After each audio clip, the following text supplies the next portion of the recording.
Imagine you're living an unbothered life, and you suddenly receive a notice that what is awaiting you 8 years into the future is utter destruction. This is the reality of Hirasawa Kazuki. He is an ordinary Japanese university student that you can find anywhere. There is nothing special about him, and he has no particularly redeeming qualities. So why is it that he is standing in front of a peculiar mirror that is trying to pull him into an unknown realm? The scenery in front of him suddenly changes and his worst nightmare turns into reality. He analyzes his surroundings and deduces that he is standing in a royal house. Something about the sight of a maid getting ruthlessly beaten seems oddly familiar to him. That's when he realizes. This is a scenario from a game called Brave Hearts. It is a stereotypical fantasy RPG where the protagonist, Liner, stops an evil scheme that could have led to the destruction of the world. Hirasawa admits that the game is so immersive that he has lost track of how many times he has played it. He practically memorized all the lines in the events, and that is why he's sure that the person standing beside him is Hayden, the head of the Stokes family. Other members present in the room are Jessica, Hayden's wife, and Clara, their servant. Hirasawa knows everyone and everything that is going on around him, so nothing seems unfamiliar to him. But this fact still doesn't comfort him at all. The question that keeps bothering him is where he was and what he did right before he ended up here. There is another reason why he's so worried right now. As far as he can recall, what is about to unfold in front of his eyes is the most depressing event in the entire game. In the Brave Hearts game, this is one of the flashback events where the mother of the main heroine, Clara, is executed by the oldest son of the Stokes family, Harold. But the question is, where is Harold? Hirasawa's memory tells him that, in this scene, Harold should be in the arms of his worried mother. Suddenly, Jessica's hands on his head and shoulders start making sense to him. He looks up at her and she seems to be glaring at Clara. He tells himself that this can't be true. He rudely pushes Jessica away, but she just smiles in return. Then she said something, which pierced through his heart like a bullet. She refers to him as Harold and tells him that there is no need to worry anymore. Hayden, Harold's dad, grabs his sword and is about to decapitate Clara, when Hirasawa, aka Harold, stops him. With a smile on his face, he requests his father to allow him the pleasure of executing her. It's like Hirasawa has absolutely no control over Harold's body. It moves and says things on its own. He claims that he has learned this new magic recently and would like to make Clara her training dummy instead of allowing her to stay in the room with her inferior blood. His father is proud of his response and orders Clara to be thrown into the dungeon. It looks like Clara is a half-breed and her kind is really hated in the community because they are considered inferior. The voices get muffled for Hirasawa and he's having a hard time accepting that he is in the body of Harold Stokes, the most hated character in the game, due to his heinous and arrogant nature. That's not even the worst part. Harold is doomed to die at the hands of the last boss, but is he even capable of changing that fate? His body and his tongue move on their own, just like what happens in every Brave Hearts gameplay. Hirasawa meets his butler, Norman. As far as he remembers, out of all of the characters, Norman is considered the most sensible. He asks Harold, aka Hirasawa, if he's feeling alright and needs his help. Harold, being the snob that he is, disregards Norman. Still, the butler requests him to lighten the punishment of Clara, whose life or death depends on Harold's decision. According to the story, Clara is incinerated to death by Harold's magic. Having no more relatives, Clara's daughter Colette gets kicked out of Stokes' territory. From that point onwards, the protagonist, Liner, and his family take care of her. Hirasawa knows that if he rescues Clara, he will deviate from the original story where he eventually encounters Liner. He decides to use Harold in such a way that will help him in avoiding death flags. However, he also knows that he can't make huge deviations from the storyline. This way, he might end up dying from a development, which doesn't even exist in the storyline. He wants to tell Norman that he wants to save Clara, but Harold's body only gives a bratty response, which only earns him more hate points. There's a high possibility that if he dies here, he might never be able to return to the real world. Hirasawa knows better than to cry over spilled milk. He gets up and starts reading every book he can find in Harold's room. The only thing he can do now is gain as much knowledge about the world as he can. Hirasawa is led to the dungeon by one of his knights. He orders him to guard the entrance. The receptionist is caught lacking, and he's shocked to see Harold-sama in the dungeon himself. However, Hirasawa doesn't respond and makes his way downstairs. He asks Clara about her daughter and confirms if all the information he remembers is correct or not. She affirms that Colette is her only daughter, and her husband died of an illness 3 years ago. When Clara begs him to spare her life, Hirasawa feels like bawling his eyes out. But Harold, the spoiled brat, cusses at her and leaves.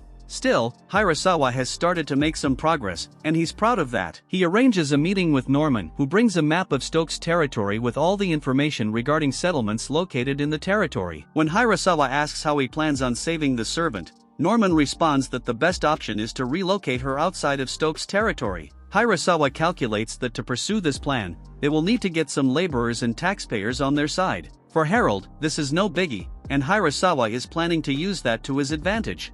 Norman recommends that they should help her in fleeing to the Blowish village. Hirasawa knows that this is where the Liner family lives. If they were to follow through with this plan, Harold would be doing something good in this timeline, and the original story of Colette and Liner meeting would still be preserved. Norman suggests that it would be impossible for Clara and her daughter to survive with 0 possessions in an unfamiliar land.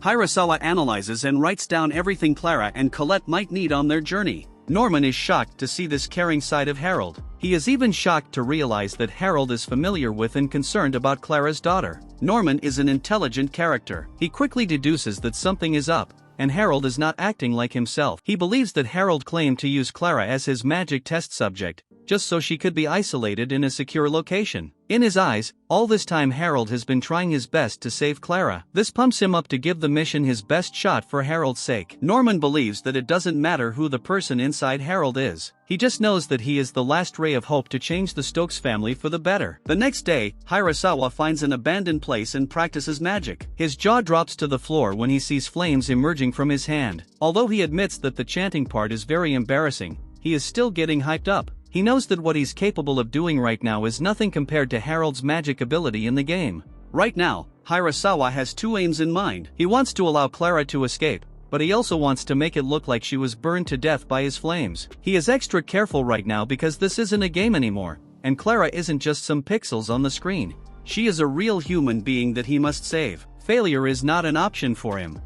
He plans to carry out his mission that night. The sun has set, and the sky is taken over by a blanket of stars. It's time for Hirasawa to carry out his mission. With the help of Norman, he takes Clara to her daughter, Colette. He tells them that they only have 2 options. One is to die, and the other is to leave the place and sever ties with anyone they've ever known. It is interesting to see that Hirasawa is still speaking in Harold's arrogant tone. He claims that it would be much easier for him to just kill off both of them. For some reason, Colette seems to be blushing a lot. In the original storyline, she was supposed to meet Liner first, but in this timeline, she is meeting Harold first. He rolls his eyes and gives Colette a necklace, and makes her promise that she will never take it off. Hirasawa tells her to give the necklace to a man who is her age and is willing to protect her. Colette obviously has no clue what is going on. Harold summons his guard and tells him to bring the wagon for Clara and her daughter. He warns them that if anything were to find out or if the plan was to fail, everyone's life would become non-existent. After everyone leaves at his order, Hirasawa tries to recall how Clara had gotten on Stokes' hit list in the first place. Apparently, Harold was the cause of all the commotion. He bumped into her while she was watering a flower bed and got all muddy after falling down. It was such a stupid incident that Hirasawa feels embarrassed for being Harold. He shakes his head and prepares himself for his final duty. Meanwhile, Norman is walking away while thinking about Harold's new calm, gentle, and caring demeanor. Suddenly, a loud noise stops him in his tracks. Harold starts laughing out loud like a maniac and starts saying dialogues from his original storyline. He uses his magic spell to destroy the entire forest. Soon, Hirasawa takes over and realizes that he automatically adopts behavior from the original timeline. He takes a breath of relief with the assumption that Norman has already left. He wouldn't want anyone to see him laughing and talking to himself about Clara like an ultimate sadist. He turns around to find that Norman is still standing there. He makes his butler swear that he will take whatever he just saw to his grave. Norman just assumes that Harold is mentally ill and doesn't want anyone to find out. He assumes that Harold is mentally ill because he has always persisted with a lonely battle as he treats his true parents like poor role models. The guards were commanded to leave Clara and Colette on the Blosh village and have one soldier take the wagon to Leeds. He had also ordered the guards to give Clara some gold coins, which he took from his severance pay. Back in the present, Clara smiles as she catches glimpses of her new village. The sun rises and so does her hope for freedom. And this is all thanks to Hirasawa. Harold is having a business meeting with Norman, Zen, and his financial advisor. He shows him a copy of the statement of revenues and expenses that he drafted. He asks him if there are any major errors in the statement. He looks confused and goes through the document again. The advisor reaffirms his stance that there are in fact no errors in it. Harold starts laughing as if trying to mock him. He reassures him that he didn't call him to cause trouble or anything. When he doesn't give a response, he explains that for the last few years, the Stokes family finances have been sinking into the red. The biggest reason is his parents' extravagant lifestyle. They have been using the family's inheritance and the taxes to compensate for that, but that too will not be able to last. As a result, it is an increasing burden on the citizens. The financial advisor agrees by stating that people who had to close down their farms due to financial difficulty have also been increasing. Harold declares that this is a state of emergency, and at this rate, eventually, the Stokes family will collapse. In order to prevent bankruptcy, Harold suggests increasing returns from the agricultural sector. Jake is also the inspector of the agriculture sector, and this is why he has been summoned. Harold signals Zen, who has been desperately waiting for his time to shine. He energetically brings Jake a basket of potatoes that are referred to as Red Groot. As soon as Jake tastes it, he is left starstruck. For some reason, Zen feels very proud of that. Harold explains that this is a crop he raised using a proprietary technique, and he needs Jake's help to take it one step further, because he is familiar with the Stokes family finances and lands. With a devilish smile on his face, Harold explains that for his heroic cause, Jake might even anger Hayden, the head of Stokes, and the worst case is that he might even get thrown into the dungeon. Jake is surprised to see how Harold is able to say such stuff lightheartedly. When Jake doesn't refuse, Harold explains the entire LP farming process in which life potions are injected into the crops. He plans to share this with several farmers and begin testing it on portions of fields. The businesses he is planning will be small scale. If successful, he wants to limit the spread of economic disparity between farmers as much as possible. With Red Groot, it usually takes 2 months to be ready for harvest, but by using the LP farming method, it can bear fruit in just a week. Jake is shocked to hear this news. The only problem is that cheap high-quality goods would disrupt the market, crushing the farmers outside of Stokes' territory. If his father, who adores the money, were to catch wind of this, he knows for a fact that he will try to monopolize it. At the end of his speech, Harold stares at his audience and asks them if they enjoy giving stupid looks, or if they were just born that way. Jake admits that he is just caught off guard by all the details he is suddenly sharing. He reminds his squad that he needs advice if something feels a little off. Jake fixes his glasses and comments that Harold was able to discover a groundbreaking cultivation method that surpasses history at such a young age. Norman thinks to himself that Harold doesn't have greed for money or greed and is set on his strong feelings of starving to help the people. He asks his squad if they are willing to become his arms and legs. The Sudara in him kicks in and he claims that if the people don't accept what he is going to propose, then they are just going to die because they are weak. Over the dinner table, Harold's family discusses Harold's marriage partner. They discuss Sumerajai's daughter, and Hirasawa recalls that there was one such character in the original game as well. He realizes that the Miyazama atmosphere must be causing trouble to the Sumerajai, and another light bulb lit up in his megamind. He wants Sumerajai's head, Tatsuki, a compassionate man, to be on his side so he can avoid more death flags. Sometime later, he pays them a visit and meets Erika, the girl who will soon become Liner's comrade and the one he should be most cautious about. Now that things have changed, marrying can be troublesome and can prevent her from meeting Liner and becoming a healer for his party. Even if Hirasawa avoids every death flag, if he can't beat the last boss and the world gets destroyed, everything will be meaningless anyway. He wants Erika to think positively of him, but he doesn't want to overdo it. Tatsuki introduces Harold to his wife and his daughter. Hirasawa is anxious that Harold's mouth might just say something arrogant, but surprisingly he respectfully addresses everyone. However, he notices that Erika looks blank. Everyone leaves the duo to spend some time alone, and Hirasawa braces himself for the do-or-die situation. Erika and Harold are left alone to talk for a bit, therefore they take a walk around the garden where she introduces herself again. Either she is too polite or she is quite nervous to actually strike up a conversation. Harold tries to match her level of politeness when she spots the cherry blossom tree and shows it to him, revealing that it bears the flower that represents the Sumerajai family. She has a whole story up her sleeve regarding this as well and begins to narrate. Starting off 500 years ago, the feudal lord apparently moved to this exact place and bought some seedlings with him, turning it into the symbol of the Sumerajai family. This is certainly different from the cherry blossom that Harold is acquainted with, shocking the young girl because she had no idea that he bothers himself with such information. Well, he explains the chances of the other cherry blossoms being a possible look-alike. Anyway, he doesn't care about something like this, so there's no point in thinking about it too much. Erika misunderstands his point, asking if this means that he's not interested in her family. Her question catches Harold off guard for a bit, even though he is fully aware that she is flawless with her conversations. He has no choice but to tell her to continue making her interpretations, even though he just wanted to change the topic.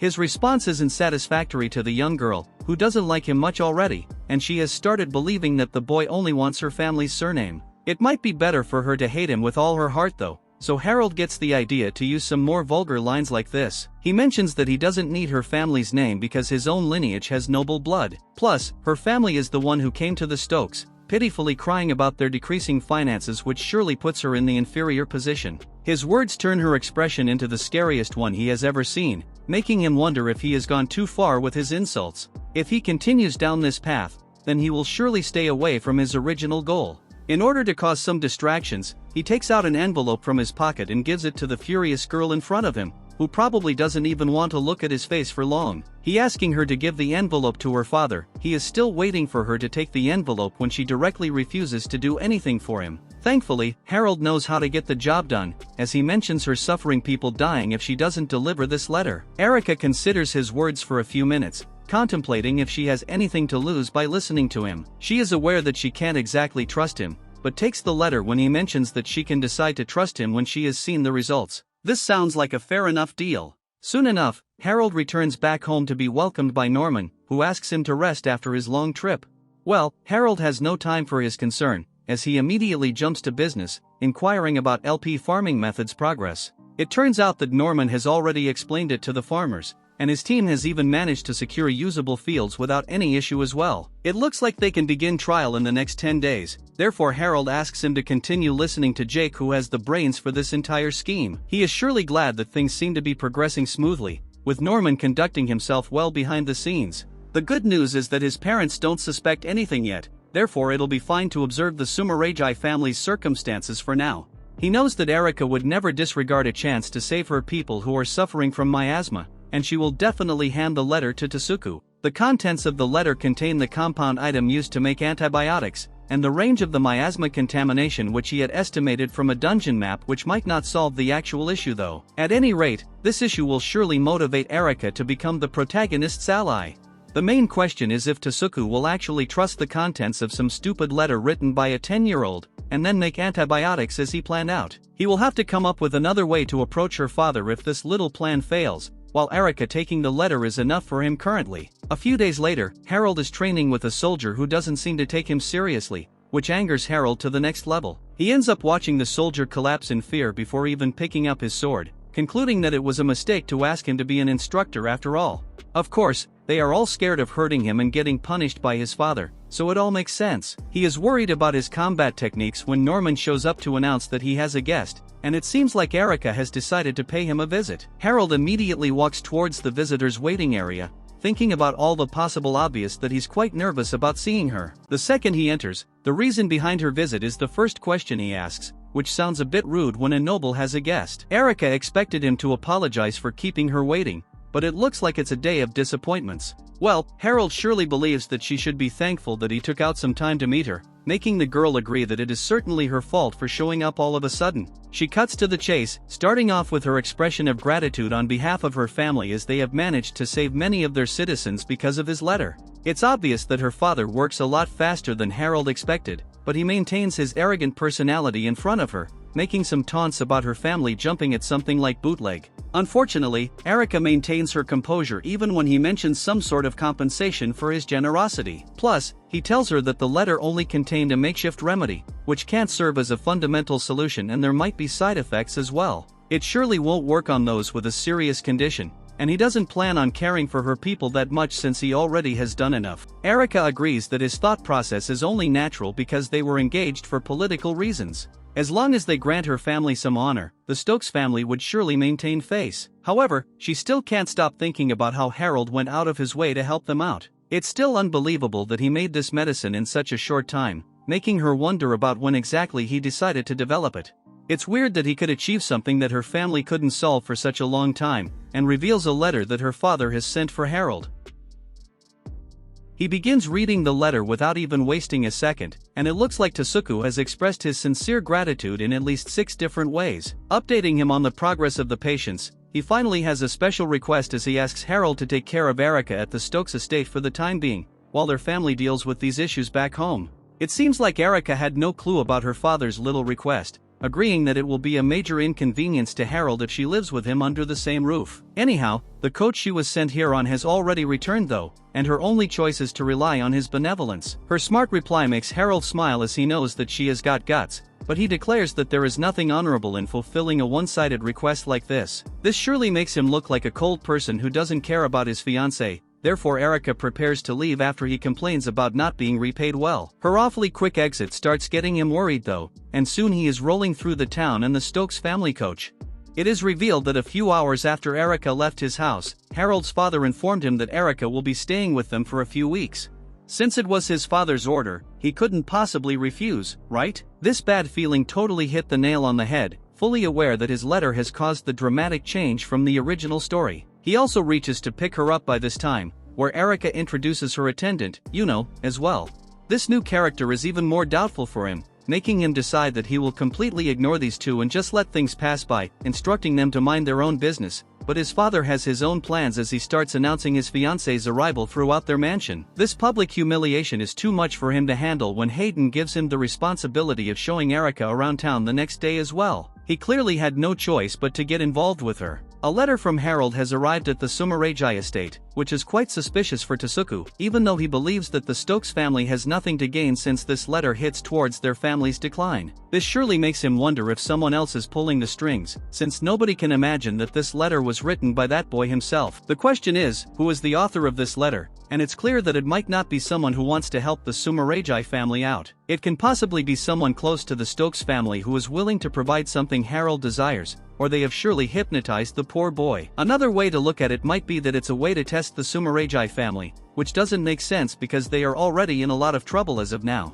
This indicates a strong possibility of the letter being truthful. Therefore Tasuku asks Kiryu to prepare the necessities at once, which will be used by the volunteers soon enough. Back at the Stokes mansion, it's dinner time, and it looks like their new guests are enjoying the delicious meal with the entire family. While Harold maintains a miserable expression, his mother immediately gets up to check for a fever, making him blush for being treated like a child in front of the guests. His parents share a laugh at his reaction when Harold turns the tables on them, mentioning that they should be the ones who are embarrassed for being such a lovey-dovey couple in front of their son.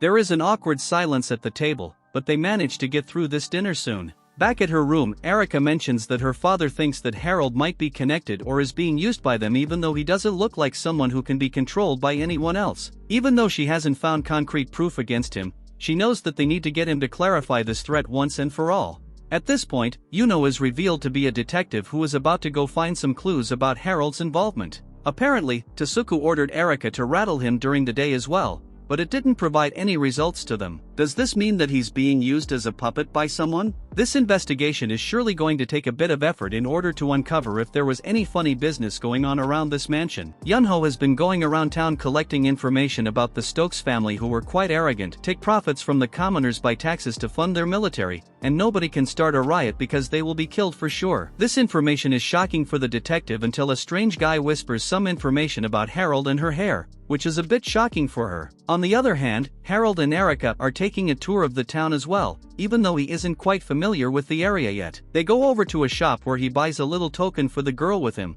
which seemingly makes her cheeks turn red. He is aware that she has ignored the rumors about him killing Clara, but he is still hoping that she hates him spectacularly. This is when he thinks about Clara and Colette's safety, and his parents' anger if they ever find out that he is protecting them. They return home soon, where Harold takes a meeting with Jack who confirms that all 6 locations are undergoing favorable growth. The harvest might be according to expectations, which makes the boys suggest some possible expansions. Unfortunately, they lack the manpower for the expansions, even though Norman suggests that they can employ Arius and sex citizen inspectors. This suggestion might not be realistic, therefore Harold starts thinking about hiring people from the outside. For now, Jack needs to finish his report, so he continues to tell him that they have not witnessed any effect from the use of life potions. Plus, the chefs haven't reported any differences in tastes either, which doesn't sound like a bad report, but Harold still thinks that they aren't doing enough tests to make good judgments, instructing him to continue monitoring the progress. Meanwhile, Yuno has also returned from the town with her own report about the Stokes family,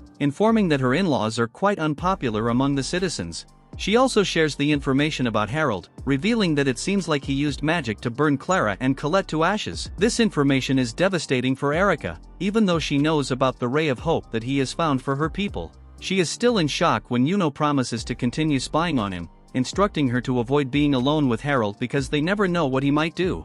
The servants are gossiping about Erica being unwell since the day she went out with Harold. On the other hand, the boy is busy practicing his swordsmanship in the forest that he used during the Clara rescue operation. He can freely swing his blade, which makes him feel free, practicing the swift lightning technique a couple of times. Unfortunately, he still doesn't think that his magic is good enough, even though it's just newbie magic. But he's nowhere near a match for Harold in the original story. This is really unacceptable for him as he wants to match the person's strength in the game. Therefore he continues with his special training. He has no idea that Yuno has been watching him from a distance, and she has clearly witnessed something dreadful as she knows that he must be hiding a dreadful secret if he can't use sword techniques mixed with magic. The only way to find out if that's risky for them is to confront him. However, she might not survive if he decides to bare his fangs at her. Deciding that she doesn't stand a chance against him, the detective turns to leave so she can come back later. Before she can leave though, a sword passes right by her, and it looks like she has been discovered by Harold after all. She has no idea if she should run because he might have seen through her spying activities, and she probably can't lie her way out of this one, right? It seems like the sword slipped from Harold's hands by mistake,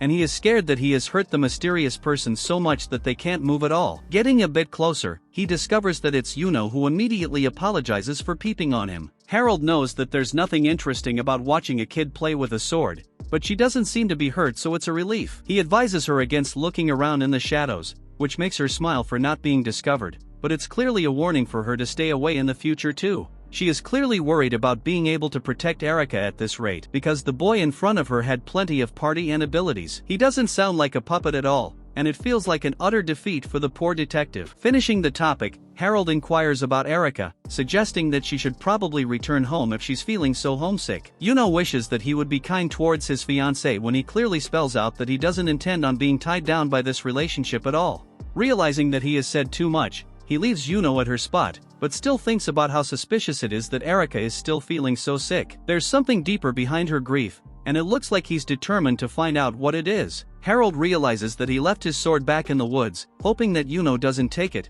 and runs to bring it back before it gets too dark. At this point, he spots Erica walking in the gardens, which makes him wonder if she's fine enough to move now.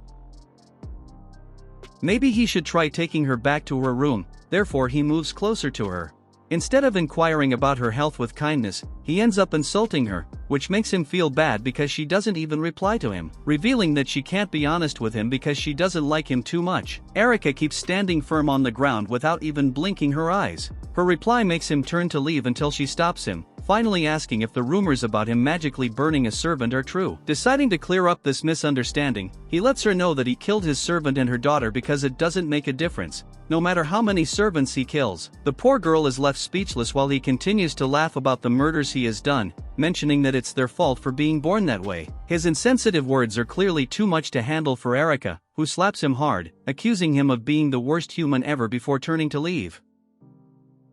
Later, Harold locks himself in his room and doesn't even play with Zen when he comes over to play for a bit. His friend can sense that something is wrong with him, but he refuses to share his feelings with anyone as always. Harold drags Zen out of his bedroom while he continues to ask questions, but it looks like a kid like him is not supposed to talk back. Finally alone, Harold realizes that he said some harsh words to Erica to make her leave, but he might have gone a little overboard. Maybe he should have taken it down a notch or two, taking her illness into consideration as well. He is evidently feeling too bad for projecting himself in such a negative light. However, he is also aware that he needs to maintain this nature without hesitating because this is exactly what he needs to do in the future. If he hesitates now, then it will just keep getting difficult with time. Hirasawa has been restlessly twisting and turning in his bed the entire night. Eventually, he manages to fall asleep and loses track of time. The sun rises to its peak, and the bright light wakes him up. He checks his clock and is shocked to see that he overslept and it is past noon. That slap for Erica yesterday seems to have caused heavy damage, and Hirasawa is still trying to recover. He rubs his face and takes a deep sigh.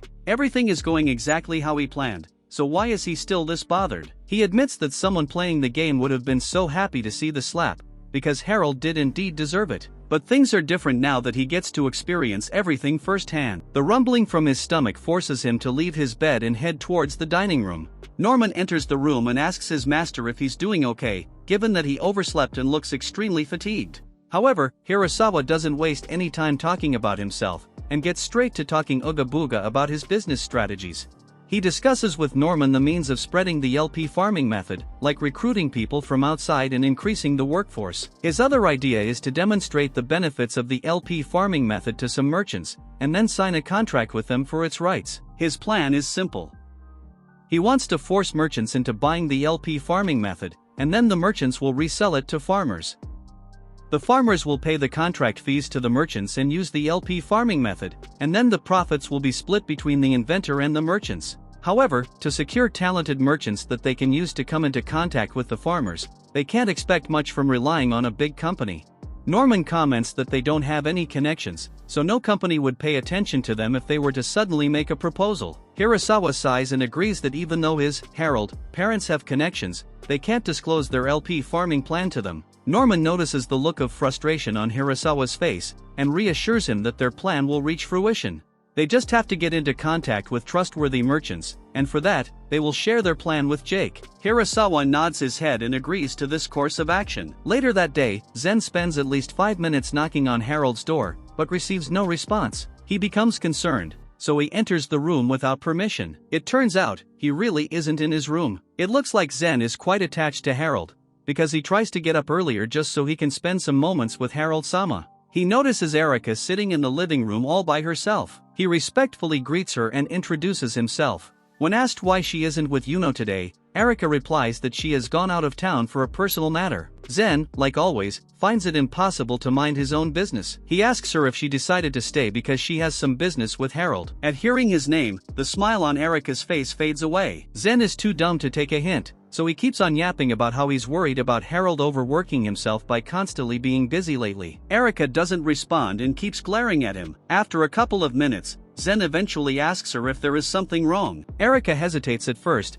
but musters up the courage to ask him if the reason why he thinks so highly of Harold is because he's not aware that Harold used magic to murder a servant. Zen is caught off guard by that question. He scratches his head and stutters. He tells her that there are only rumors, and since they can't be sure whether those rumors are true, they shouldn't jump to conclusions like that. Erika raises her voice and states that Harold confirmed the rumors himself. She asks him how he could be so careless about the matter when it all happened in his presence. Zen freezes in his place when he realizes that he has yet again messed up. Erika takes a short pause and then asks him how she can blindly follow Harold like him. Her conscience would never allow her to accept Harold and forgive him after he has killed a human. He admits that even though she is his fiancée and wants to help her people for her father's sake, this is something that she can't overlook. As she says that, Harold has made her let go of only one option of becoming useful to the Sumeragi family. Tears start dripping from his eyes. She eventually gives in to her emotions and yells that the only thing on her mind is that she cannot bring herself to forgive him no matter what. Zen is like a deer in headlights. He is unable to speak or move. Eventually, Erika calms down and apologizes for showing unprofessional behavior despite being ignoble.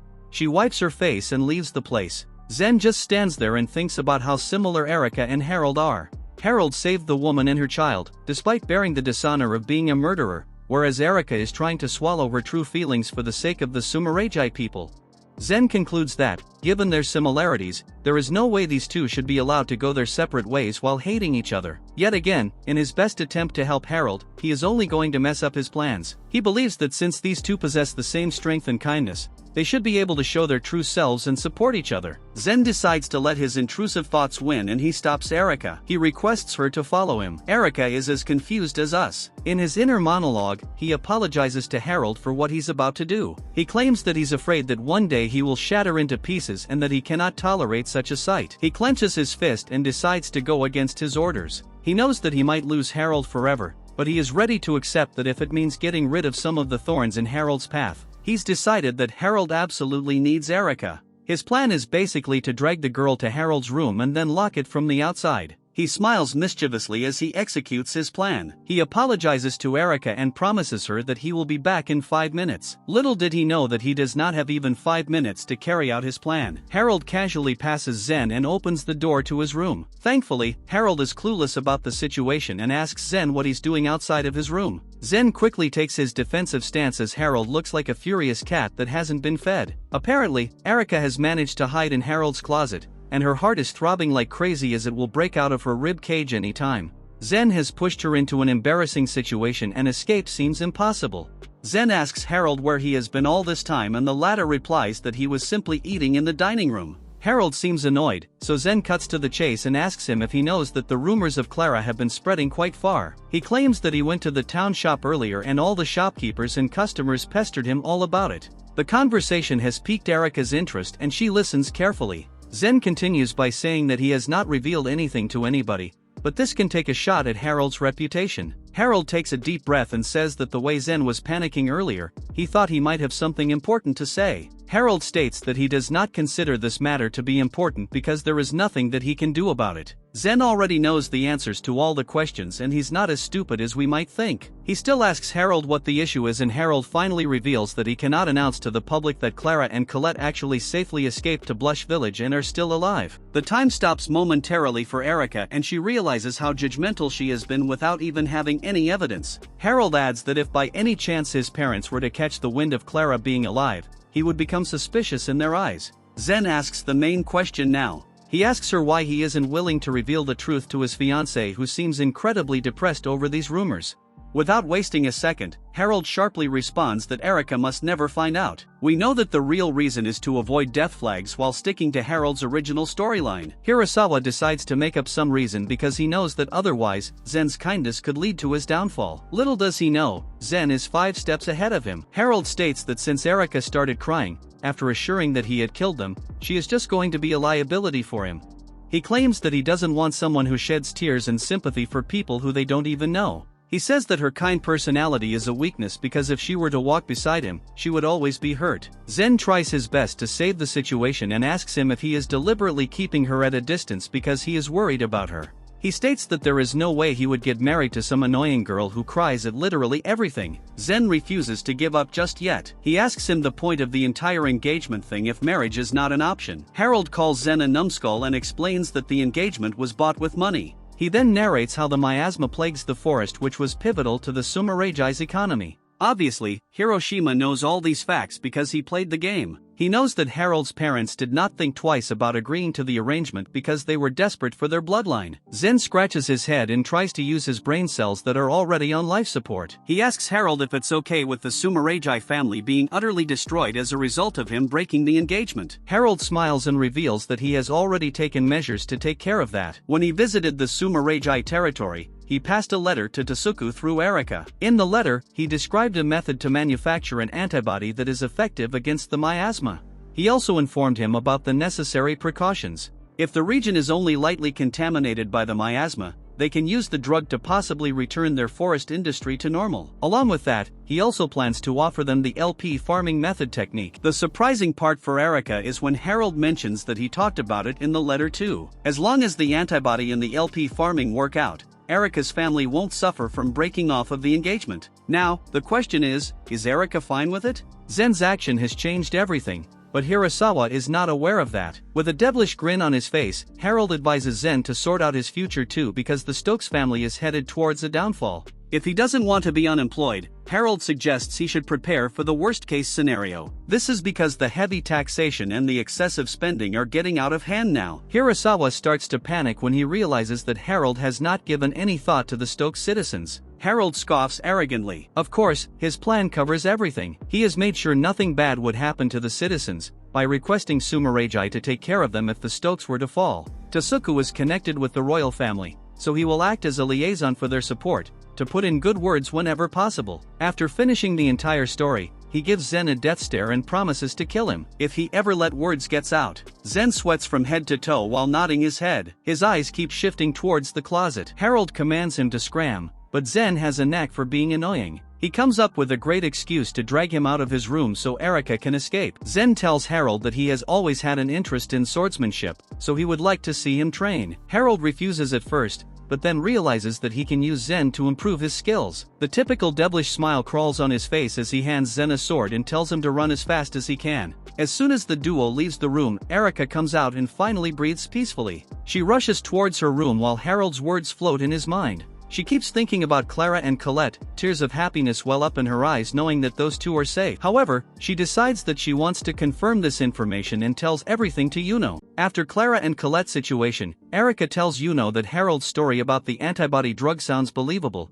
but she wants Yuno to confirm if it's really true. Yuno replies that creating a new drug in just a few days is impossible, and even after searching, She couldn't find any medical records or cases to support Harold's claim. In short, Harold's information seems suspicious, and they need to verify it. Erika starts piecing things together. She realizes that since her engagement with Harold was arranged years ago, Harold might have known about the Sumeragi family's crisis long before it became public. She thinks about how he created a drug to save her family, even though he had no reason to care about them. As she clenches her fist, she reflects on how Harold once said helping her wouldn't matter, but now she sees that developing such a drug must have taken him an enormous amount of effort and time. This makes her question her assumptions about him even more. Yuno reflects on something strange. Harold is strong and skilled enough that he should have easily sensed her spying earlier, yet he acted as if he didn't notice her hiding in the room. She wonders if that was intentional. Erika listens silently as Yuno suggests that maybe Harold wanted Erika to overhear what he said, but she can't understand why he would do that. Yuno, meanwhile, begins imagining Harold's potential, thinking that if he grows up, he could create incredible schemes. The idea actually excites her, showing that her suspicion is turning into admiration for his cleverness. Yuno keeps thinking about Harold and realizes she can't tell whether she should admire him or be afraid of him. His intelligence and unpredictable actions make her uneasy, yet impressed.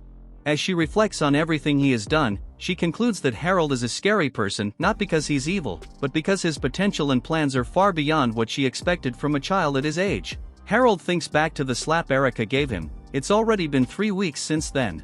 But he pushes the memory aside because he's too busy searching for a business partner or company for his LP farming plans. Meanwhile, Erika and Yuno are still staying at the Stokes estate.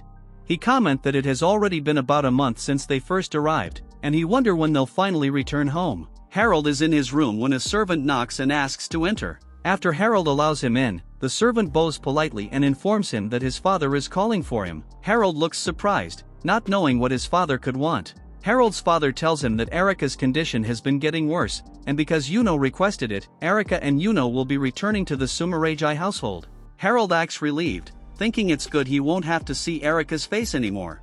But his father suddenly adds that Harold will be going with them. Harold is caught off guard, while his father looks amused and very pleased with this decision. Harold is shocked when his father orders him to stay at the Sumeragi estate for a while. His father claims this will strengthen their relationship, since Erika is his fiancée. Harold panics, wondering why he has to do something so troublesome. His father then teases him, saying Harold needs to treat his future wife properly and show sincerity. He also reminds Harold that Erika is important to the Sumeragi family, making it sound like Harold has a duty to care for her. Harold is left flustered and miserable while his father enjoys watching his reaction. Harold freaks out when his father mentions sincerity, realizing his father just wants proof that he's getting along with Erika. He's frustrated because he wanted to avoid her as much as possible. Harold troubled, thinking something about this situation isn't good. Harold complains to himself, comparing dealing with Erika to stepping on a landmine. One wrong move and everything could blow up. Harold pauses and starts thinking more strategically.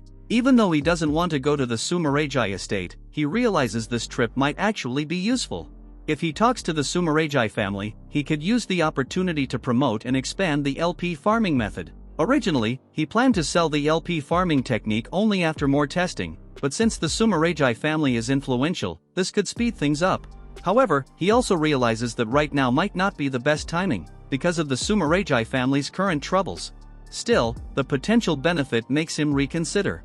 Harold finally makes up his mind. He decides that going to the Sumeragi estate is actually the best option, since it could help him spread the LP farming method. Convinced it will work, he tells his father he'll go and even volunteers to leave immediately. His sudden enthusiasm shocks his father, who laughs and assumes Harold and Erika must already be getting along better than expected. Harold confidently declares that no matter where he goes, he'll handle things, though in reality, he's just motivated by his business plans, not romance. The scene shifts to Broche Village, a peaceful rural area surrounded by mountains and forests. Someone arrives at the village gate and politely asks a local resident a question. The villager, a bit cautious, responds and asks what the visitor wants. A man visiting Broche Village tells a villager that he's searching for someone. With a friendly smile, he reveals the name he's looking for, Clara Ameller, the same Clara whom Harold secretly helped escape. The scene shifts to a peaceful countryside area. Someone, most likely Clara, stands outside a small home, humming cheerfully while doing laundry. She hangs clothes on a line under the calm sky. Clara finishes hanging the laundry and steps back with a small satisfied sigh, saying that the chores are done for now. She looks relaxed and peaceful, enjoying the calm moment outside her home. Clara enjoys the gentle breeze as she carries the laundry basket back. She pauses and reflects quietly, realizing that it has already been 5 months since she came to this village. Even now, her peaceful life feels almost unreal to her, like a dream she's still not fully convinced she's allowed to have. Clara recalls the day she was supposed to be executed by the feudal lord, her final, hopeless moment. She remembers how she had accepted that her life would end there. But then, someone unexpectedly reached out and saved her.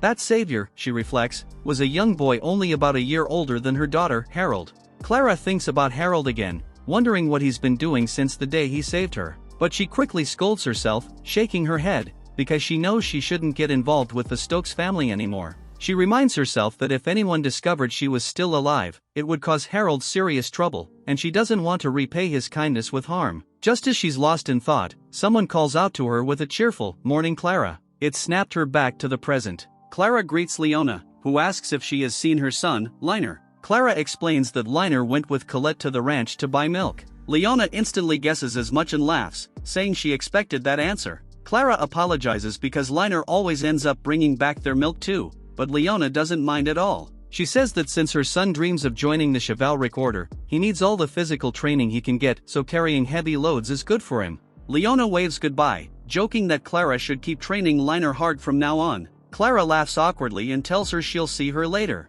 Once Leona leaves, Clara relaxes and thinks about preparing the cookies she baked yesterday. She wants to have them ready for when Liner and Colette return from the ranch. A man approaches Clara with a friendly smile and directly asks if she is Clara Ameller. Clara is startled by the sudden question. Her expression shows confusion and worry. She doesn't understand how the stranger found her or why he's looking for her. The man gets straight to the point. He asks Clara if she knows anything about Harold Stokes, catching her completely off guard. He explains that rumors have been spreading in the Stokes territory, rumors claiming Harold murdered a servant. He wants to know her opinion on whether those rumors are true. Clara is shocked and confused. She never expected someone to confront her about Harold, and the accusation leaves her stunned. Clara panics internally. She wonders who this man is and why he's asking about Harold. For a moment, she fears he might have been sent by the Stokes family, but realizes that if that were true, he would have attacked her the moment he confirmed her identity. She considers other possibilities but stays cautious. Not wanting to risk exposing Harold or herself, she nervously insists that she knows nothing and asks the man to leave. The man simply smiles and says he'll come by again, leaving Clara tense and unsettled. Clara's fear escalates as she imagines the worst. If the feudal lord has become suspicious about what really happened, Harold could be accused or even executed, just like she once was meant to be. The image of Harold standing before an executioner flashes in her mind, and panic grips her.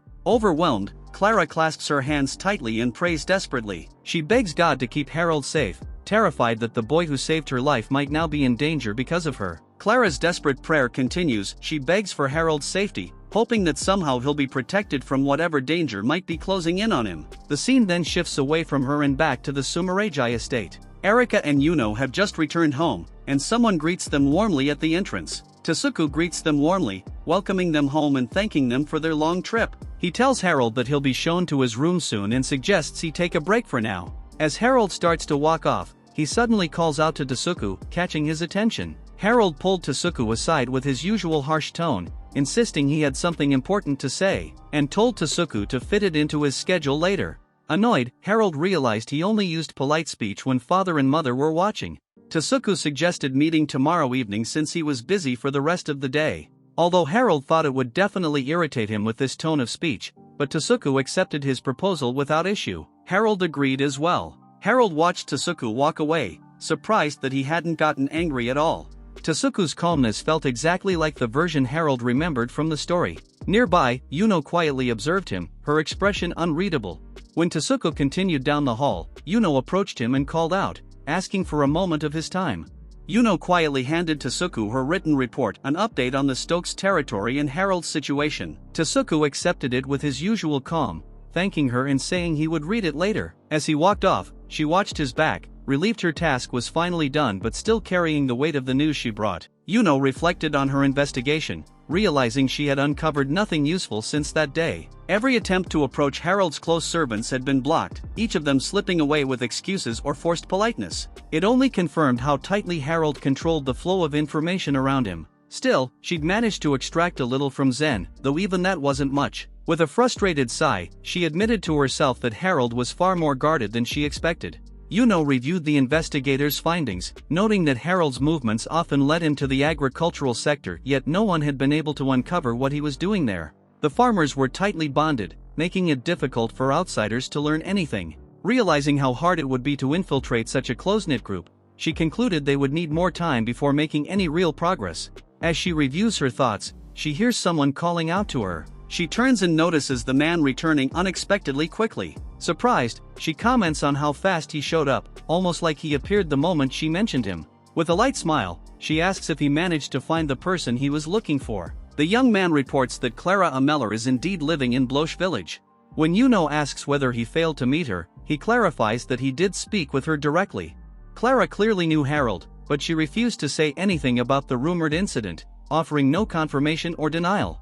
Hearing this, Yuno takes in the information calmly, though the lack of progress is noticeable. Hearing that Clara refused to speak, Yuno lets out a small sigh, accepting that she has no other choice. With a calm, almost playful resolve, she decides she will go meet Clara personally. Her steps are light as she turns toward the courtyard, her long sleeves swaying, already prepared to handle the matter herself. Behind her, the young man watches in quiet obedience, ready to follow her lead. Harold waits while drinking tea and notes that Tasuku is late. As he reads, he recalls that the LP farming method originally came from the game and was intended to slow the decline of the Stokes family. Harold reflects on the situation, thinking that if the crisis-stricken Sumeragi family learned about the LP method, they would definitely seize the chance. He remembers that in a year, Reiner will clear the miasma, but before that, having Tasuku on his side would let them support Reiner from the shadows. That's why Harold sent Tasuku a letter, choosing a different path from the original game so he can avoid his death flags. Harold reviews the LP farming prototype and realizes it's still too flawed to spread widely. Without better results, Tasuku won't be convinced to cooperate, and the original story's events will proceed unchanged. Labor shortages also slow down progress, making improvements even harder. Harold steels himself, realizing he must speak up now if he wants to avoid triggering his death flag. Determined not to fail, he prepares to present his plan clearly and confidently. Tasuku arrives late due to extra work, but he thanks Harold sincerely. The antibiotic Harold made has already helped people. Harold brushes off the gratitude, insisting he didn't do it for praise. Tasuku hesitates, unable to lift his head, insisting he can't accept being treated so casually after everything that has happened. Even so, he admits the truth. The situation truly improved because of the Harold's actions. Hearing that, Harold crosses his arms with a sigh, tossing out sharp, mocking words, calling him worthless and telling him to feel ashamed for having to bow to a child. Tasuku can only smile helplessly, murmuring that he has no response to give, while the boy prepares to scold him further. Tasuku tells Harold that he's happy to meet someone with such talent. Harold immediately pushes the conversation forward and tells Tasuku to cooperate with him. Tasuku, a bit surprised, wonders why he jumped straight to the point so quickly. Harold hands Tasuku a document and tells him to read it first. He doesn't want to waste time testing each other. Tasuku looks through the papers and finds the title, LP Farming Method. The document explains prototype results of crops grown using life potions, surprising him as he realizes how unusual and advanced this idea is. Tasuku reads Harold's report and is shocked. The LP farming method produces double the crop yield compared to traditional farming. Harold smirks confidently as Tasuku realizes just how impressive the results truly are. Tasuku admits the results seem unbelievable, but because Harold already proved himself with the antibiotics, he's willing to listen. Even if the method sounds too good to be true, Harold's past achievements make it worth hearing out. Tasuku realizes that just seeing the document is already valuable to him. Harold says he doesn't mind and offers him a copy since it isn't the original. Yuno's reports say that the boy isn't being controlled by anyone, he acts entirely on his own will. After speaking with him, the man realizes it's impossible for someone to manipulate a child to such an advanced degree. He's convinced the boy is acting independently. He reviews Yuno's report and concludes the boy is acting on his own, not being controlled. After speaking with him directly, he's convinced the kid's too skilled to be manipulated. Still, he wonders if the boy's attitude is just a setup for the real negotiation. Tasuku worries that refusing the negotiation could be dangerous. He wonders whether Harold is hiding something about the LP farming method, or if there's another intention behind giving them the manuscript so easily. In the end, he decides to continue listening and try to understand Harold's true motives. Harold tells Tasuku to accept his offer or the negotiation can't continue. Tasuku agrees but is confused about what Harold means.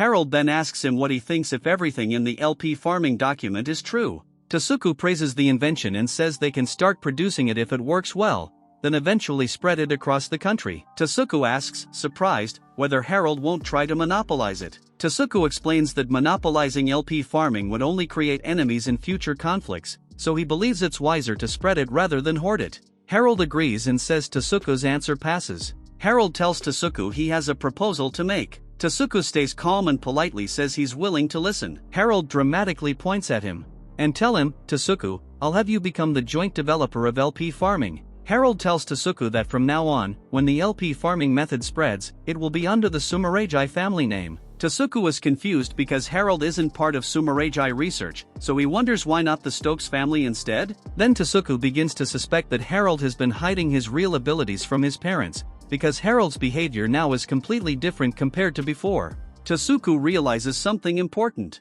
If Harold's parents truly knew how talented Harold was, they would have bragged about him during the engagement meeting. But they didn't. That means Harold's excellence and knowledge aren't coming from his parents, they're unknown even to them. Tasuku then connects this with the letter Harold gave him, which mentioned the Stokes family's decline. Putting everything together, he finally acknowledges Harold is acting completely on his own, hiding his abilities from his family. Tasuku asks Harold if telling his parents about the LP farming method is a bad idea. Tasuku realizes Harold understands very well how greedy and controlling his parents are. If they learned about LP farming, they would definitely try to monopolize it. So Harold is intentionally keeping the method away from the Stokes family to avoid trouble. Harold explains that if he involves more farmers, the tests will become less reliable, and he also doesn't have enough pawns to manage everything. Tasuku accepts this explanation with an I see. Tasuku asks, why choose me? Anyone would want this deal. Harold answers, among the people who qualify, you're simply the easiest to handle. He insults him, but it's just Harold's usual attitude. He adds that if Tasuku refused, he'd pick someone else. But he knows Tasuku won't refuse. Tasuku is shocked because Harold says, a loser like you wouldn't be able to help it. Tasuku realizes Harold must be confident he will accept the proposal. Harold wouldn't speak this boldly without having already cornered him logically. Tasuku thinks, he must have already blocked my escape route somehow, but when did he do that? In other words, Harold set things up so cleverly that Tasuku has no real way to refuse, and Tasuku is only now realizing it. Tasuku suddenly realizes something. The letter, the antibiotics, and the defensive line against the miasma, all of those major breakthroughs came from Harold before. He finally connects the dots. Harold had been preparing everything and pushing the Sumeragi family into a position where they wouldn't be able to refuse him. Harold then taunts him with, realized it yet? Meaning, you finally figured out that I've been guiding everything to trap you into accepting my offer. Tasuku reading Harold's letter. The letter says that Tasuku and his wife were forced to sacrifice their daughter, just to get economic help, and that the engagement must have been painful for them. It shows that Harold understands their suffering and is acknowledging the burden they carried for their family's sake. Tasuku reads Harold's letter, which exposes the dark reality of the Stokes family. They overtax their citizens. They waste that money on extravagant luxuries. Because of this, the people will eventually revolt. Harold then tells Tasuku that the Stokes family is headed for destruction, and that the only way to protect Erika, Tasuku's daughter, engaged to Harold, is to cooperate with him. It's basically Harold saying, my family is doomed, but I'm giving you a way to save your daughter. This page shows Harold's written proposal to Tasuku. In the letter, Harold lists 3 conditions that the Sumeragi family must follow. Make the antibiotic he described and use it to treat people suffering from the miasma. Set up a defensive line in the area most affected by the miasma. Use the industrial technique he will teach them soon to help restore their economy. Harold explains that if they follow these steps, the Sumeragi family will be able to rebuild their territory without relying on the Stokes family. Tasuku realizes Harold's plan is extremely strategic and well thought out. Harold tells Tasuku that all the help he promised, the antibiotics, the defensive line plan, and the industrial techniques, will only be given if Tasuku agrees to break Harold's engagement with Erika. Tasuku realizes. So this industrial technique offer mentioned in the letter, this is what Harold meant. And the LP farming method is part of that deal. Basically, Harold is revealing the real price of his cooperation, and the engagement. Tasuku realizes Harold predicted everything from the start. Harold insults him as usual, loser, but the point is, Tasuku now understands Harold deliberately crafted the offer so that Tasuku would have no choice but to accept. Tasuku sees that Harold blocked every escape route in the negotiation, used the antibiotics letter and the miasma defense plan to push him into a corner. So Tasuku asks the real question: why are you going this far to help the Sumeragi family? He wants to know Harold's true motive. Tasuku was confused because Harold claims that even if he explained his motives, Tasuku wouldn't understand. Harold is bluffing to maintain superiority, but Tasuku realizes something important. Harold has already manipulated the situation so that Tasuku has no option but to accept the proposal. Tasuku begins piecing together Harold's earlier actions, the letter, the conditions, the way Harold blocked every possible escape route. He now understands that Harold planned everything from the start so Tasuku would be forced to agree. Harold pressuring him saying, "If you can't trust me, this discussion is over. What will you do?" Tasuku is thinking carefully about Harold's proposal. He realizes that, even after everything Harold has done, Harold is still leaving the final decision to him. Tasuku understands that if he accepts, the Sumeragi citizens, the Sumeragi family, and Erika herself can all be saved. The image of Erika shows what's motivating him, her future and well-being. Tasuku finally understanding the weight of the decision and realizing that Harold truly put the choice in his hands, even though Harold pushed him hard during negotiation. If he refuses Harold's offer, the Sumeragi family will still rely on the Stokes family, and Harold will be forced to stay engaged to Erika. In that case, all of Harold's effort to spread LP farming will become pointless. Harold would suffer the biggest loss. But if Tasuku accepts, then the Sumeragi family, its people, and Erika's future can all be saved. Despite how much Harold stands to lose, Harold still presented everything as a negotiation, giving Tasuku a genuine choice.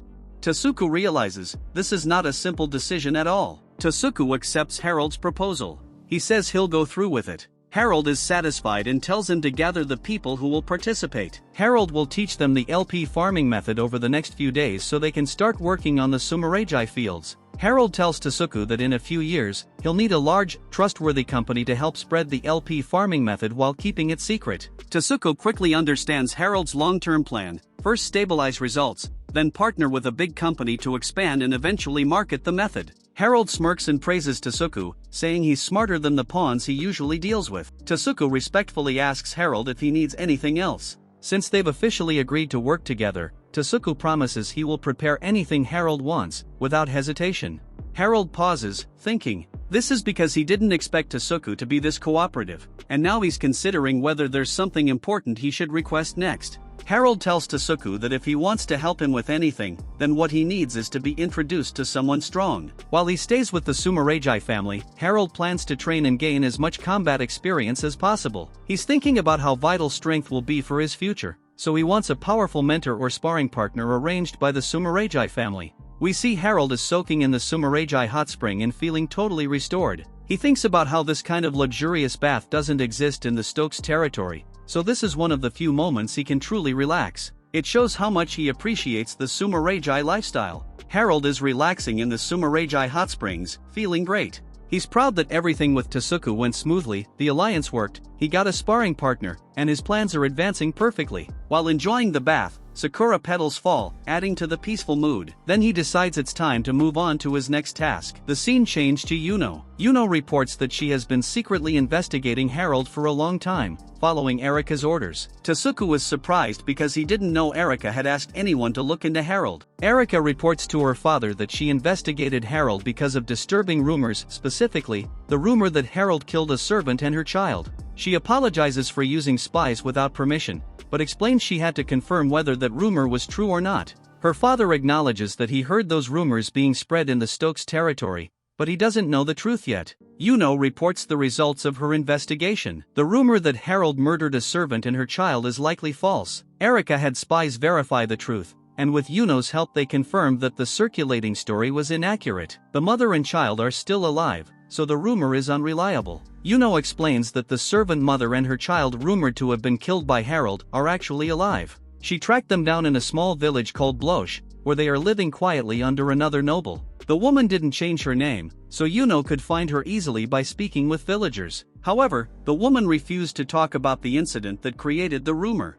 So Yuno goes to visit the mother, Ameller-san, and child who were rumored to have been murdered by Harold. She knocks on the door and politely asks if they are home. The woman comes to the door, surprised, and asks who she is. Yuno visits the woman, Ameller, to investigate the old rumor about Harold. She politely introduces herself as a Sumeragi messenger and hints that her questions involve Harold. Ameller immediately realizes this must be connected to the incident from long ago. Yuno also confirms that the rude subordinate who visited earlier was part of the same investigation. Yuno is explaining to the servant mother what's happening with Harold and Erika's engagement. She tells her that many people in the Sumeragi family oppose the marriage because of the rumors that Harold murdered a servant and her child. When the woman hears this, she becomes extremely emotional because she is the servant from the rumor, and she knows Harold didn't kill her. Yuno explains that Harold is letting everyone believe the false rumor that he killed a servant and her child. Even though the rumor isn't true, he acts as if he's guilty because it helps him maintain his harsh, villain-like persona. Because of that, the citizens dislike and fear him, and even though he behaves normally on the outside, he's actually mentally exhausted from carrying that burden alone. Yuno tells the woman that she doesn't plan to publicly reveal the truth about the incident, but if the woman is willing to tell her what really happened, Yuno can secretly gather people who will support Harold. She then asks the woman to help her save Harold. The woman becomes emotional, realizing how much Harold has been suffering, and whispers his name. Yuno tells the woman that she understands why the woman is hesitant to talk. Something painful clearly happened between her and Harold. The woman starts crying and blames herself, because of me. Yuno gently reassures her that she already took that into account and still came to ask for her help because Harold is suffering under the false rumors. Yuno wants the woman to share the truth privately so they can help Harold. Yuno tells the woman that even if discovering the truth may hurt her, she still wants to help Harold and Erika. She asks the woman to share what really happened. The woman, emotional and hesitating, begins to agree, saying she will tell the truth. The woman realizes that even though Harold's harsh actions hurt her in the past, he was actually trying to protect her. Because of that, she decides she doesn't want to stay powerless anymore. She tells Yuno that she also wants to help Harold however she can, instead of just being someone he protected. Erika's father learns that after the servant accidentally injured Harold, Hayden, Harold's father, ordered her executed. To save her, Harold pretended he would use her as a test subject, locked her away temporarily to keep her safe, and then secretly arranged her escape. Harold even provided her with money, goods, a wagon, and a new place to live so she and her daughter could survive safely. Yuno explains that Harold accepted the false stigma of being a murderer on purpose, to protect the servant mother and her child. If the truth that he helped them escape became known, it would put them in danger again. Erika realizes Harold has been carrying this burden alone to protect innocent people, and she becomes emotional. She quietly gets up to leave, overwhelmed by what she has learned. Tasuku stops her, asking where she plans to go. Erika feels guilty for how she treated Harold. She never tried to understand him, acted on her emotions, and even struck him once. Now that she knows the truth, she wants to apologize properly, even if Harold might never forgive her. She feels she must at least do that. But before she can act, her father stops her and says he cannot allow that. Tasuku explains to Erika that Harold chose to accept the bad rumors about himself in order to protect the servant woman and her child who escaped.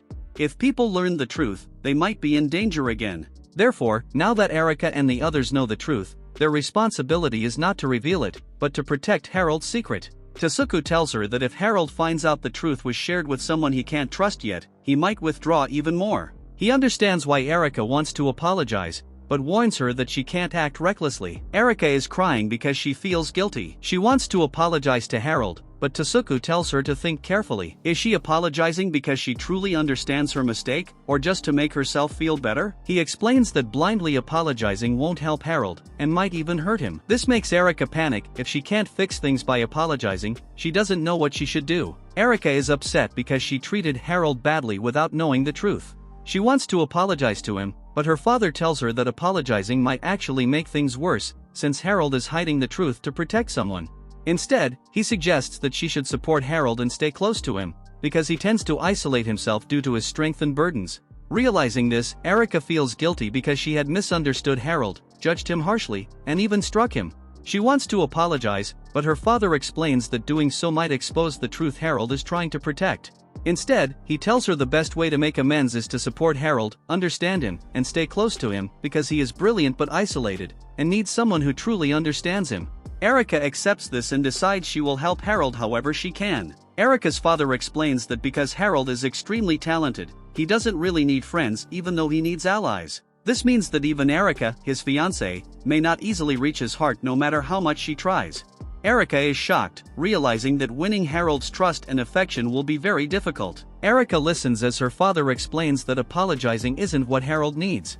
Instead, he asks her whether she has the resolve to believe in Harold and support him, even though he's difficult to understand and may never show affection back. Erika is overwhelmed by the question. Her father adds that she should still apologize for hitting Harold, but she doesn't need to decide anything yet, she can choose after watching Harold more closely. Erika leaves the room quietly, thinking deeply about everything she just heard. Yuno lets out a breath of relief. Erika's parents talk. The father says this is just part of growing up, but the mother corrects him. Erika isn't depressed for the same reason as before. Instead of simply disliking the engagement, this time she's troubled because she genuinely wants to help Harold and is struggling with her feelings. Her father comments that this is how children grow. Erika is clearly maturing through her struggles and feelings about Harold. Her mother points out that Erika looked disappointed when the engagement was decided, but now she looks sad for the opposite reason. They both acknowledge that their daughter is changing, and her feelings for Harold are becoming stronger. Harold gets out of the carriage with a serious expression. The butler accompanying him says, "We've arrived." They've reached the destination where Harold plans to train and gain combat experience.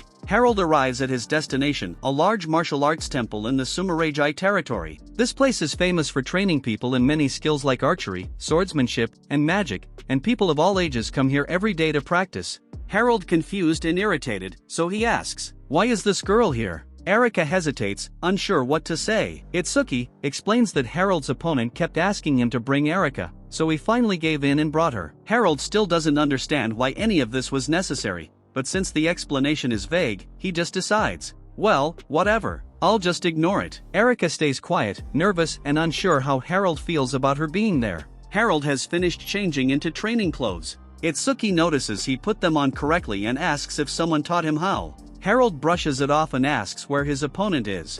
Itsuki replies that the opponent is already here. Erika's older brother sees her and immediately gets excited. He runs over and hugs her tightly, clearly very happy to see her again. He tells her she looks even more beautiful than before and starts talking non-stop, asking if she's been eating properly and mentioning that he brought souvenirs for her. He also says he was extremely lonely without her, so lonely he couldn't sleep. Meanwhile, Erika is being squeezed so hard that she can barely breathe and desperately asks him to let her go. Harold sees the boy he is supposed to fight, and is shocked. He expected a strong adult, not a kid. He complains to Itsuki, saying he asked for a powerful opponent. Itsuki insists that he is extremely strong, despite his appearance. Harold refuses to believe it because the boy looks too young. But then that boy points out that Harold himself is also a kid, so Harold's logic applies to him too. Meanwhile, Erika is recovering after being hugged too tightly by his brother. Itsuki introduces himself to Harold, saying he's Erika's older brother. Harold introduces himself very plainly in return.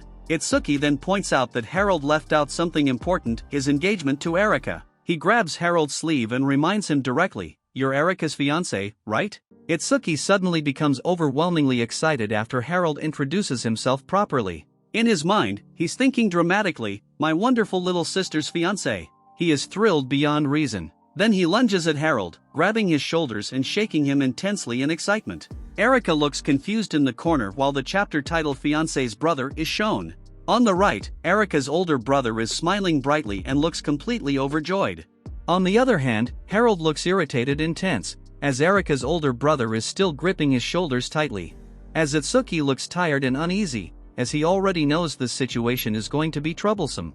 People in the dojo start reacting and looking toward the commotion. A student says a duel is about to begin downstairs between Itsuki and Erika's fiancé. Another student hears and says, "What did you say?" Students quickly stand up and rush off excitedly. They say things like, "Let's go," and "This is a chance to witness Itsuki-sama's swordsmanship." Back in the training hall, we see Itsuki still holding Harold. Itsuki, excited and confident, says he's heard everything and declares it's time to duel. Harold angrily tells Itsuki not to touch him, because he's clearly being shaken and hurt. He teases Harold, saying he must be fired up and ready. He then notices something and goes to that direction. Itsuki then happily talks to Erika, acting affectionate. Harold watches and thinks, so that's Erika's older brother. Harold looks at Itsuki and thinks, so that's what he's like. He remembers, in the game, Erika's brother was barely mentioned, so he didn't recognize him at first. Meanwhile, Itsuki happily tells Erika to cheer for him and says he'll do his best for her. Harold realizes Itsuki extremely cherishes his sister and thinks dealing with him will be a pain.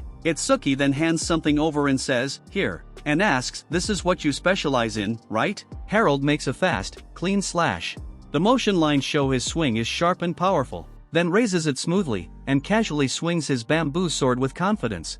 Itsuki reacts with a small surprised. Harold then examines the bamboo sword more closely and realizes it feels very light. He wonders if it's because he's used to wielding a real iron sword up until now. Students are watching from the seats, clearly excited about the duel. He notices the trainees gathering in the stands and realizes they must be spectators. He suddenly feels nervous. Harold focuses seriously, staring ahead with a tense expression. Itsuki stands calmly with his bamboo sword, looking composed and confident. Harold reminds himself this is a world with swords, magic, and monsters, meaning strength matters. He thinks about Itsuki. Even though Itsuki wasn't properly mentioned in the original story/game, but since he was specifically chosen as his opponent, he must be strong. He thinks about Harold's overwhelming speed and superior swordsmanship.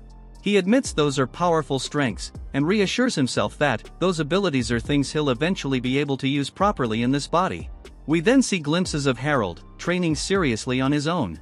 Therefore, he believes he understands how to handle this body now. He reassures himself that everything will be fine. He believes those strengths and declares confidently, "I'm not going to lose." Erika's father then explains the rules of the duel. They can only use bamboo swords, no attacking vital areas and no magic, and adds that the winner is decided when one person is incapacitated or gives up. There's no time limit. Lastly, he asks if there are any objections, as both fighters stand to face each other. Itsuki says he has no objections at all. Harold surprises Itsuki has no objections to the rules and lightly teases that he is being pretty lenient. Erika's father explains that he wouldn't impose such restrictions if they were wearing proper protection, but he wants to avoid serious injuries. He acknowledges there may be some disagreement, but safety comes first. Itsuki shrugs and agrees to go with those conditions for today, seeming relieved but still confident. He thinks it's only natural that his father would prioritize avoiding injuries. Itsuki reflects that he has fought many adults before and is confident in his strength, and believes he's strong enough that people his age are no match for him. He thinks it's unfortunate. He was hoping to enjoy the match,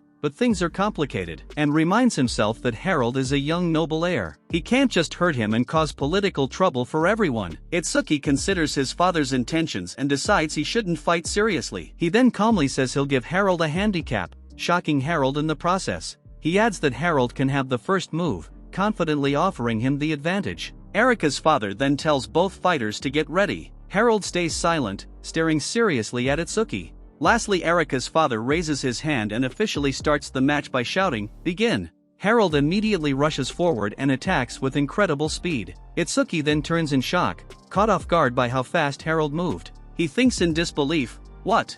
So fast?" Itsuki looks shocked, sweat on his face, realizing just how serious and fast Harold's attack is. Harold's expression turns calm and focused. Unlike Itsuki, he's completely composed and in control of the exchange. Itsuki's bamboo sword falls to the ground. He's left standing there, shocked. He looks stunned and confused, trying to understand what just happened. The spectators ask if anyone saw that exchange, but they admit it was too fast to follow. Harold then calmly tells Itsuki that if this were a real duel, he would already be dead. Harold smiles confidently and tells Itsuki he should be glad, and says I wasn't even serious. Itsuki then forces a small, tense smile. Even though he's sweating, he admits to himself that Harold is far stronger than he initially expecting, and admits that the earlier strike was unexpected and that he couldn't defend in time. Itsuki then grips his sword again, thinking, still, he's not giving up yet. He realizes Harold matched his stance perfectly and even adjusted the path of his sword during the earlier clash. He understands that Harold could have hit him directly but chose to knock away his bamboo sword instead. He feels as if Harold was telling him to stop holding back and fight seriously. I see, he's figured it out. Itsuki smiles slightly and says he understands. He realizes why Harold wanted this duel. He concludes Harold has been looking for someone like him, a true rival, someone he could fight at full strength, just like him. Itsuki then apologizes for looking down on him and asks if they can have a serious match this time. Harold bluntly responds that this is exactly the kind of fight he's been wanting from the start. Itsuki closes his eyes briefly and says, of course, he accepts the challenge seriously this time. Itsuki grins and points his bamboo sword forward with a confident smile, and says he will make the first attack this time. Harold grins back and tells him to come at him. He's ready, saying he better be fast enough to keep up this time. The two stand far apart, facing each other in the arena. The tension is heavy before the next clash. Itsuki's father quietly says, "Itsuki," watching him closely. But Itsuki looks calm and focused. He then reassures himself not to worry. He's determined to protect the promise his father gave him. He grips his sword tighter, thinking Harold will be fine, and declares he will fight him seriously this time. Harold also bursts forward at incredible speed, closing the distance in an instant. Itsuki is shocked and thinks he really is fast. They clash swords, and Itsuki realizes Harold completely surpasses him in raw speed. Despite that, Itsuki stays calm and keeps watching carefully. Harold realizes too late that there's an opening in his guard. Their swords collide sharply as Harold tries to recover. Itsuki confidently says Harold is completely exposed. From a wider view, we see Itsuki has maneuvered into a dominant position, catching Harold off balance. Another fast exchange. Itsuki keeps attacking without slowing down. Their bamboo swords clash again. Harold is barely keeping up with the rapid strikes. Itsuki smirks and thinks it's just as he expected. He wonders how long Harold can last. He prepares to increase the pressure even more, while Harold is sweating, clearly feeling the strain of keeping up. The audience notices Itsuki pushing Harold back, and how fast Harold is, while others point out that speed seems to be his only main advantage. They comment, if Harold can't properly use his speed, then his attacks will become straightforward and easier to read. Then the spectators notice that Harold is reacting to every feint Itsuki throws at him. Because of that, his movements are becoming more restricted. The audience realizes Harold is trying to deal with each attack one by one instead of taking control of the fight, and concludes that because of this, Harold can't read the true strong attacks, meaning Harold's swordsmanship is still rough, like an amateur. Even if Harold is faster, prediction and reading the opponent matter more than pure speed. Itsuki stands calm and composed. The narration explains that when it comes to predicting an opponent's moves, Itsuki is far ahead because he has much more combat experience. The audience concludes that it's only a matter of time before Harold runs out of stamina first. The two clash at close range, bamboo swords locked. A dramatic caption declares, "It is Itsuki-sama's victory." Itsuki smirks and asks what's wrong. He points out that Harold seems to be only defending. Harold adds that Itsuki looks like he's the one having trouble breathing. Itsuki fires back, saying he could say the same thing about Harold. Itsuki then steps in close and traps Harold's sword arm, while forcing his blade upward. He uses positioning and leverage instead of pure speed. The spectators react with surprise as the fight suddenly shifts. They didn't expect this turn. Itsuki grins and says, "Gotcha." He's successfully broken through Harold's control and turned the momentum. Harold grimaces. He didn't expect Itsuki to counter like that. Right before the decisive strike, Harold suddenly lets go of his bamboo sword, throwing off Itsuki's timing and balance. Itsuki's eyes widen in shock. He didn't expect what just happened. The narration points out the key moment. Harold released his sword just before the attack. He moves in immediately with his free hands, ready to follow up while Itsuki is thrown off. Itsuki then realizes something's wrong and panics. Harold focuses intensely, pulling his hand back and gathering his strength for a direct strike. He lunges forward and lands a heavy palm strike straight into Itsuki's chest. Itsuki's body jerks back from the blow, clearly caught off guard by the sudden hand-to-hand attack. Itsuki is then sent flying backward, struggling to keep hold of his bamboo sword as he crashes down. He reacts in shock, eyes wide. The sudden palm strike clearly was unexpected. Then we see Harold stand steady and composed, breathing out slowly. Suddenly Itsuki's father steps in and shouts, "Stop," signaling the end of the match. Itsuki is breathing hard. The fight clearly pushed both of them to their limits. Harold also looks stunned, still catching his breath after the fight. The two watch each other at a distance. The result is clear. Itsuki admits it to himself. He lost, to someone 3 years younger than him. He then lets out a small laugh and thinks that Harold must be one of those rivals who help you grow stronger through competition. Itsuki praises Harold, saying the match was spectacular and that even though he lost, he doesn't feel bad about it. He wants another bout, and says he won't lose again. Harold looks confused and asks what he means. He then smirks and says they agreed to use bamboo swords as their weapons, but implies he broke the rules. He then teasingly calls Itsuki dense, hinting he wants another rematch next time, and reflects seriously, saying that as the man who will become the next head of the Sumeragi family failed to even grasp the true rules of the match. Then Harold asks Itsuki directly if he really thought the palm strike that knocked him down counted as a bamboo sword attack. Itsuki laughs lightly. Harold then asks what's so funny about it. Itsuki brushes it off and says it's nothing, he just thought Harold was strong. Harold gets flustered and defensive, asking internally what he is talking about. Harold walks away calmly, unaware of what Itsuki is thinking. Itsuki thinks to himself that Harold being both a rival and possibly a little brother-in-law in the future wouldn't be such a bad outcome. He teasingly calls Harold my little brother-in-law, which makes him flustered. He gets embarrassed and tries to brush it off. Itsuki watches quietly, wondering if he might have teased Harold a bit too much. We then see a peaceful exterior shot of the estate, showing the tension has settled after the intense duel. Harold walks away alone, thinking maybe Itsuki is in a good mood because he won.